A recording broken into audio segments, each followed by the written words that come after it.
But Kazakaza did something different. Instead of rushing, he studied the land carefully. He watched where the ground dipped low. He noticed where morning dew gathered. Then he began digging narrow channels through his field. The villagers laughed again. Why dig pathways in dry areas? But Kazakaza only smiled and said, Even the smallest rain deserves a path.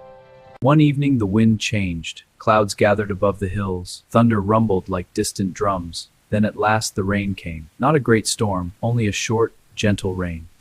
The rainwater followed the channels Kazakaza had dug. The water traveled across the field and soaked deep into the soil. Days later, soon Kazakaza's farm became the greenest field in the village.